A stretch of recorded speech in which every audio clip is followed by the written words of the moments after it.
Another day, another basketball stories na naman ang pagkukwentuhan natin. At ngayon nga ay pag-uusapan natin ang inilabas na nga po sa wakas ang bagong starting lineup ng OKC Thunder at ang naibalitang posibleng pagkuha ng Golden State Warriors ngayong offseason kay Ben Simmons. 2 buwan pa nga pang natitira bago magsimula ang bagong season ng NBA. Ibig sabihin, pwede pa nga pong gumawa ang mga teams ng ilang mga malalaking move para mapalakas ang kanilang kupunan. Pero may ilang mga teams rin naman nga pong mukhang kontento na sa kanilang kasalukuyang lineup, kagaya na lang ng OKC Thunder.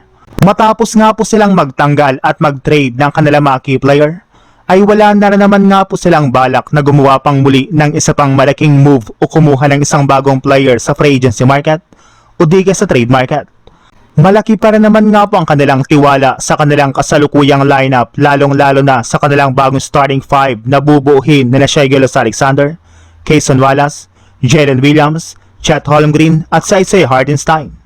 Matapos nga po nalang i-trade si Lu Dort ay gagamitin na nga po nilang muli sa unang pagkakataon bilang starting guard si Cason Wallace na pinaniniwalaan nga po nilang magkakaroon ng magagandang performance next season sa paglaki ng kanyang role sa team.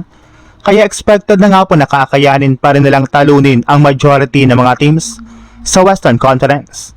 Sa ibang balita naman, nagtrending na naman nga po ang pangalan ni Ben Simmons sa social media kasunod ng pagsilabasa ng mga off-season workout nito ng mga nagdaang araw.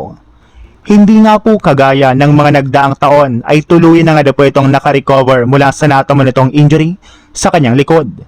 Mas maayos na nga po itong nakakagalaw sa loob ng court. In fact, naibalik na nga po nito ang kanyang athleticism at ang kanyang tunay na galaw. At dahil nga po sa balitang ito ay may lumabas na nga pong balita na may mga nabanggit na nga pong kupunan na nagbigay na ng interest sa pagkuha sa kanya.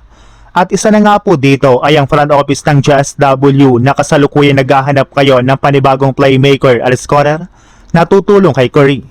Mas upgraded version na rin naman nga po na Draymond Green si Ben Simmons kaya malaki talaga ang posibleng maging impact nito sa kanilang kupunan.